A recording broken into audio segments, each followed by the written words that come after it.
नमो भारतम, नमो भारतम। सदियों से चली आ रही सदियों से चली आ रही पूंजी ये परंपरा की प्राचीन ज्ञान का द्वार है, इसे विज्ञान का आधार है। समझ ले हम संस्कृति का जो सार है। नमो नमो नमो भारतम, नमो नमो भारतम।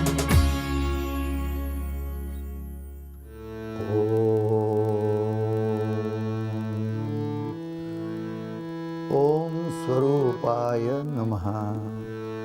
ओम श्री सद्गुरवे नमः।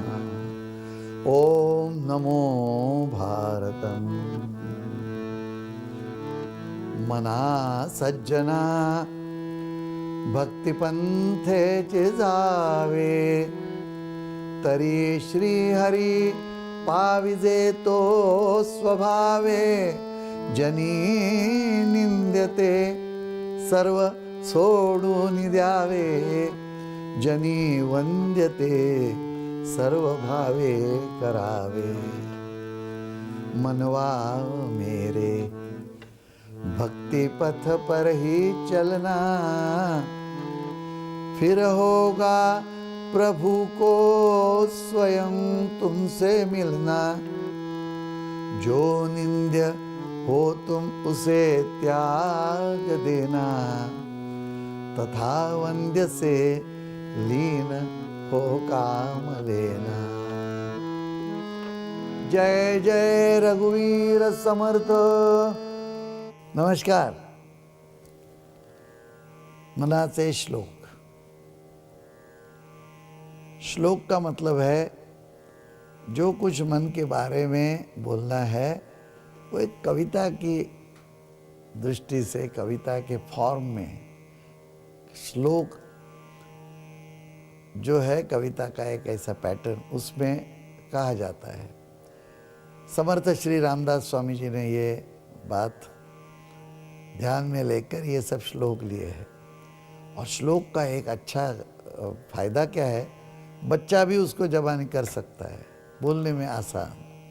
पहले रटन से अपने दिमाग में बिठा लेना और बाद में उसको गा सकते हैं। तो इसमें मनवा मेरे भक्ति पथ पर ही चलना, फिर होगा प्रभु को स्वयं तुमसे मिलना। इस तरह से श्लोक बोले जाते हैं। फिर एक दफ़े ध्यान में आ गए, रह गए, तो फिर उसको गाना, मनवा मेरे भक्ति पथ पर ही चलना। वो बाद में कर सकते हैं। और ये संगीत में क्यों करना है? क्योंकि उसका अर्थ जो ज़्यादा पहुंचता है, उसके जो वाइब्रेशन है, उसके जो मंत्र शक्ति है वो श्लोक की, उसका भी फायदा होता है। स्वामी जी के बारे में हमें जानना बहुत है, ये भी जानेंगे। क्योंकि हम जब ये अभ्यास कर रहे हैं तो मेरा विचार था पहला श्लोक जो है ये, मतलब गणाधीश जो ईश सर्वागुणांचा, वो पहला श्लोक था, वो तो प्रार्थना थी। और ये मनाचे श्लोक में से मन के बारे में और मन को सलाह दिए हुई जो बात है, ये श्लोक वो दूसरा है। तो ये पूरा हो जाएगा, बाद में स्वामी जी का चरित्र लेंगे। लेकिन ये बहुत लंबा निकला, क्योंकि भक्ति का पाठ है, पंथ है। वो बता रहे हैं कि ये भक्ति पंथ है क्या।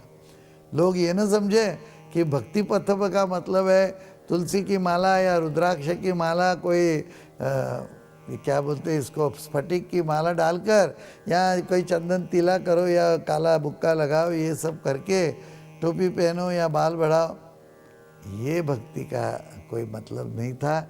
ये भक्ति मार्ग पर चलने के लिए एक पोशाक अच्छा है। समझ जाते हैं लोग कि ये कहाँ जा रहे हैं। मतलब है जैसे हम हिमालय जाते हैं तो वहाँ से ऊपर पहलगाम या कहीं अमरनाथ पहुँचना है, तो वहाँ से अपने ले नहीं गए होंगे तो कोट वगैरह भाड़े से लेने पड़ते। और जब सुबह ये सब पहन के मकर टोपी, कान टोपी, ये वो करके तैयार हो जाएंगे, सॉक्स वगैरह पहने, हाथ में मोजे पहन लिए, तो लोग समझ जाते हैं कि ये बहुत आज ऊपर जा रहा है उधर अमरनाथ। तो भक्ति पथ के लिए जो मेकअप है वो तो हम सब कर लेते हैं, लेकिन जाते कहीं नहीं। स्वामी जी कहते हैं भक्ति पथ का मतलब क्या है वो समझो, और उसकी चर्चा हम कर रहे हैं। तो स्वामी जी का चरित्र जो है वो भी हमें जानना है, क्योंकि इतनी अच्छी ये सब बातें जो बताई है। यहाँ पर शिवथरगढ़ है, सज्जनगढ़ है, वहाँ पर स्वामी जी ने कार्य किया, वहाँ रहे। वहाँ अभी भी बहुत अच्छे स्थान है। हमारे लिए एक अच्छी बात थी कि उनके वहाँ के जो ट्रस्टी है ठोमरे जी, उन्होंने ये स्वामी जी की मूर्ति यहाँ उपलब्ध कराई। ये बहुत ही एक स्वामी जी का काम ही अलग है। और हम लोग, मैंने वहाँ पर बहुत साल पहले शिविर भी लिया था, बस बहुत अच्छा है। और ये मनाचे श्लोक है उनकी, तो क्या कथा कहूँ। सब कहा ना कि ऐसा कोई साइकोलॉजी का, मानस शास्त्र का काम हुआ नहीं है इतना अच्छा। हम बोल रहे थे वंदन, तो वंदन जो है वो अर्चना का ही एक रूप है। तो जब तक ये वंदन के लिए हम लोग अपने मन में आदर नहीं रखेंगे, और देखिए खाली आप बोलेंगे कि मुझे ये श्लोक क्या है बताओ, स्वामी जी वगैरह वो सब रहने दो, ऐसे नहीं चलेगा। स्वामी जी की इच्छा होगी तो आपके दिमाग में प्रकाश पड़ेगा, कोई बुद्धि आ जाएगी। मैं तो कायम कोई पुस्तक पढ़ता हूँ तो पहले लेखक का जो मनोगत है वो पढ़ता हूँ, और मनोगत के बाद प्रार्थना करता हूँ कि बहुत ही अच्छा ये आपने प्रयत्न किया लिखने का, जो हमारे लिए अच्छा रहेगा। मैं आशा रखता हूँ कि आपको जो कहना है वो मैं समझूँ, मैं खाली शब्दों के अर्थ न जानूँ, और उसके अंदर जो कुछ मर्म है वो यदि समझ में आ गया तो आपके आशीर्वाद से वो मेरे आचार में भी आ जाएगा, आचरण में भी आ जाएगा, कृति में आ जाएगा, तो मेरा जीवन सार्थक हो जाएगा। और मेरा तो अनुभव ऐसे है, कभी कभी ये बाद में पूरा पुस्तक पढ़ने के लिए या शुरू करने के लिए यदि समय न मिला तो भी अंदर का जो है वो दृष्टांत रूप में आ जाता है, मिल जाता है। स्वामी जी खुद प्रकट होंगे, एक दिन बोलेंगे अरे ये सीधी बात कहनी थी, दूसरा कुछ था नहीं। बस श्रद्धा होगी तो ये घटता है। और स्वामी जी के प्रति बहुत आदर। तो हम नमन किसको करेंगे? शुरू में गणाधीश दोहीश सर्वा गुणांचा, मूळारंभ आरंभ तो निर्गुणाचा, ये सब बोलना, हमारी जो वाचा है, लिखना है, ये सबका जो अधिपति है, वाचस्पति ब्रह्मणस्पति, मतलब पूरे ज्ञान का जो भंडार है, वो जो गणपति है उसको हम प्रथम स्मरण करते हैं। और इसके अंदर मना गणाधीश दो ईश सर्वा गुणांचा, मूळारंभ आरंभ तो निर्गुणाचा, नमो शारदा मूळ चत्वार वाचा, चत्वार वाचा परा पश्यंती वैखरी मध्यमा वैखरी, ये पूरी चार जो है ये पूरी चाहिए परावाणी से निकलना, अंदर से भगवान का जो स्पंदन है वो बाहर निकलेगा। वो श्रु धातु है, वहाँ से उसका सृजन होगा, और वो कंपन जैसे जैसे ऊपर आएगा तो यहाँ पर उसको एक स्वरूप मिलता है पश्यंती का। और ये मध्यमा में हमारे हार्ट की उसको यदि ताकत मिल गई, हमारे मन की ताकत मिल गई, तो वैखरी में वो प्रकट होता है। वो है सरस्वती की कृपा, शारदा की। और ये होने के बाद जो है वो मना सज्जना स्वामी जी को नमस्कार करते हैं, जय जय रघुवीर समर्थ। स्वामी जी की कृपा होगी तो आगे कुछ चलेगा। और वंदन की बात कर रहे हैं तो पहले तो स्वामी जी को वंदन करना ही चाहिए कि नहीं? इन्होंने ये सब लिखा है, उनकी कृपा के बिना मर्म पता नहीं चलेगा। शब्द तो ऐसे पता चलते, बहुत सारे भाषांतर लिखे होते हैं, उसका मतलब नहीं है स्वामी जी को क्या कहना है। और मैं स्वामी जी को यही प्रार्थना करता हूँ कि यहाँ बैठकर ये चर्चा करनी है। ऐसा नहीं कि मैं ज्ञानी हो गया हूँ, स्वामी जी आप मेरे मुंह से जो बात आपको कहनी है वो कहिए लोगों को। अभी ज़माना बदल गया है, 400 साल बीत गए हैं, आपने ये जो लिखा था उसके बाद आज की कॉन्टेक्स्ट में, आज का ये जो समय है उसको अनुसंधान में जो बात करनी है वो आपका ही है। मेरा शरीर और मेरी वाणी ये आपको अर्पित करता हूँ, यह है वंदन।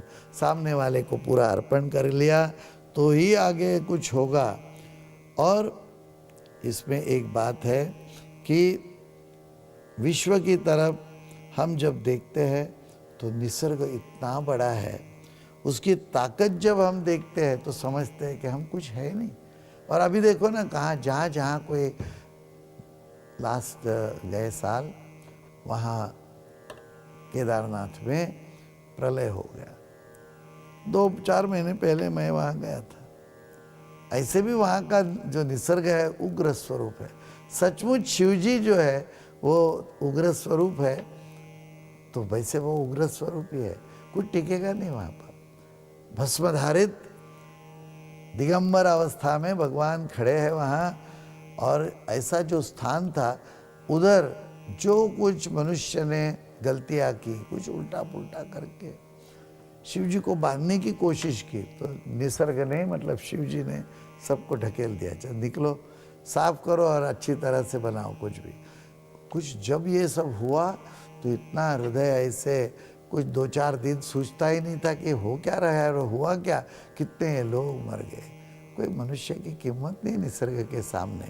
और ये जो क्षुद्र है, ये भगवान के सामने, किसी संत के सामने, कोई कल्पना के सामने, आइडिया के सामने, कि मैंने एक दवा ढूंढ के निकाली, तो बोले तुम्हारी क्या बड़ी दवा का है, देखो धन्वंतरी जी ने च्यवनप्राश का फॉर्मूला दे दिया, वो संशोधन देखो तो पता चलेगा तुमने कुछ किया ही नहीं है, क्या एक छोटी सी दवा निकाल ली।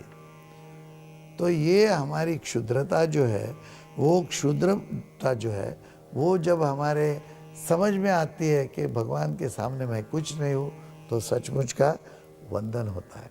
नमो